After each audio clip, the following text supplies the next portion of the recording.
will try to give an update about the EPDP team during the Icann meeting and also afterwards, so to give the latest update from there. So next slide, please. So here it's just a reminder about the scope of EPDP phase 2. So since I think you recall phase 1, and that was focusing to respond about the temporary specification. For phase 2 scope, it's to discuss about the system for standardized access disclosure to non-public registration data, and that's what we call SSID, and that's also what we see as priority number 1. The rest of the scope is to cover the issues in the annex of temporary specification for GTID registration data. And all the issues, they were deferred from phase 1, such legal versus natural person, accuracy, and so on. And that's what we call priority 2. I thought there will be maybe some translation, but okay. Okay, so that's what we, the phase 2 scope. And what we did in terms of work is we tried to review real-life use cases of requester making request to non-public registration data. And the EPDP team tried to distill common themes from those building blocks in order to build to build the building blocks and policy principles. So those building blocks included several topics or issues like the accreditation of requester, content of the request, response requirement, and so on. And we used those building blocks to form the preliminary policy recommendation that were part of the EPDP initial report, and that was published for the public comment on Friday, 7 February. That public comment ended in the 23rd March. こちらは EPDP フェーズ2の概要タイムラインです。で、大体書いてある通りなんですけども、パブリックコメントの期限について、最後に言っておりました。Okay, so this is the, oh, sorry, can you come back to the previous one? That's the timeline that we are following. And as you can see in the timeline, the progress, the latest progress of the team. So this is based on the work package, kind of the project management approach we are using for the EPDP. So you can see the different steps that we have to go through. And what is indicated as a star icon is the delivery date for the final report. And we hope to get the final report by June. Hopefully prior to Icann 68. And as you can see, there are two in the bottom left. This is the kind of what we are using as to track the status or the progress of the EPDP, and see that they are still at the green color for now, but there is always at risk to be delayed. But this is just to remind about how we are proceeding in terms of timeline for the EPDP. すみません。こちらが、フェーズ2の概要タイムラインですね。赤いところがスケジュールの遅れということで、その後どういうふうにリカバーしているかっていうところを今説明されました。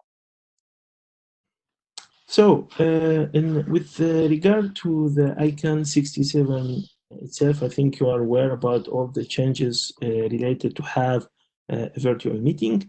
And so the decision for the EPDP team is just to keep our usual 2 session, for the weekly calls.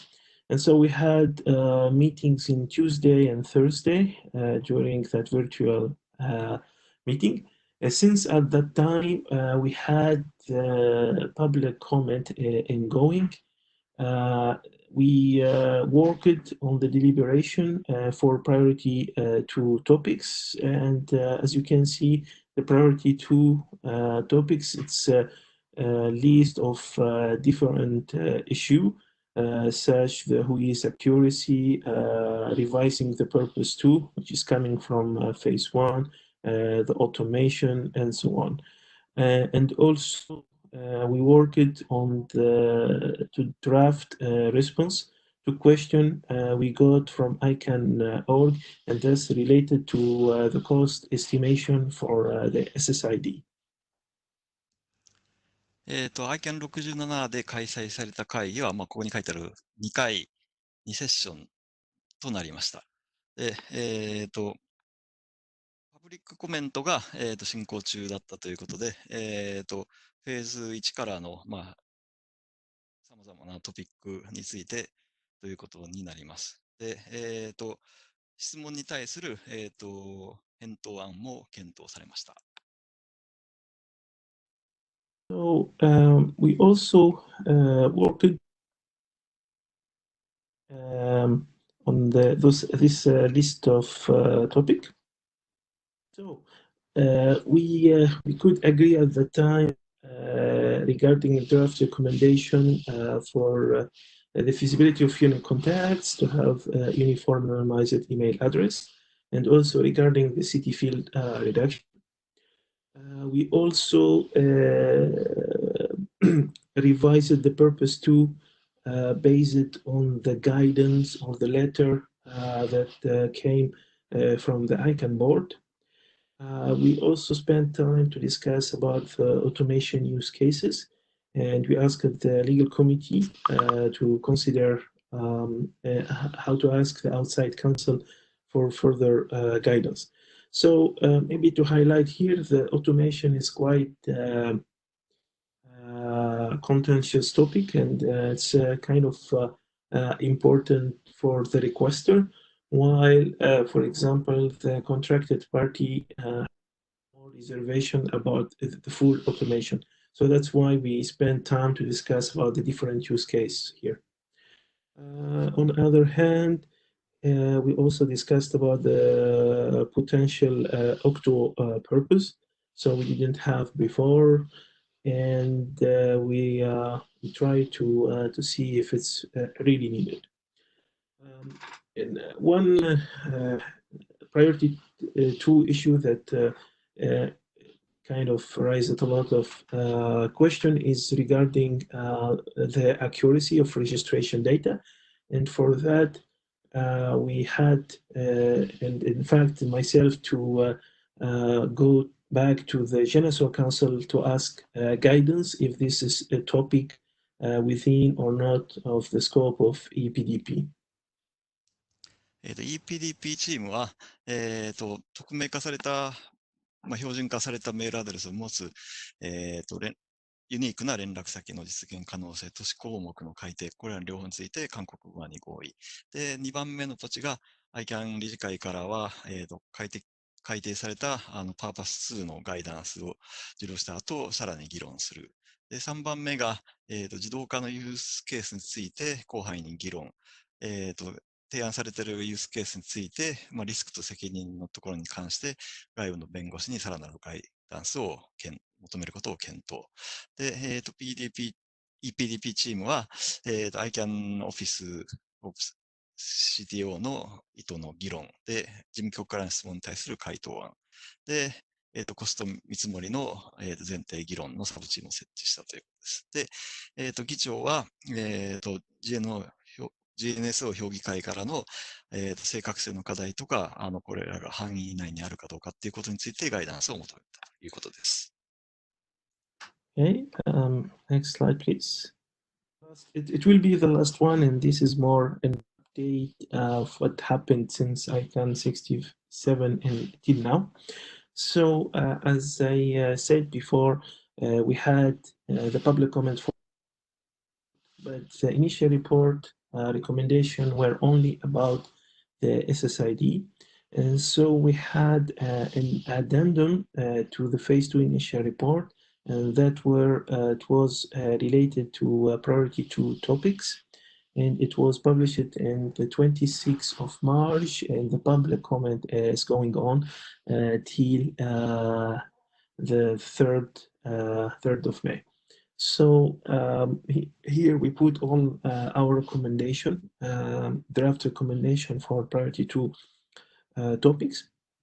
And also we opened the opportunity for those who asked and notified the EPDP team on time to submit a late comment for the first, for the first initial report.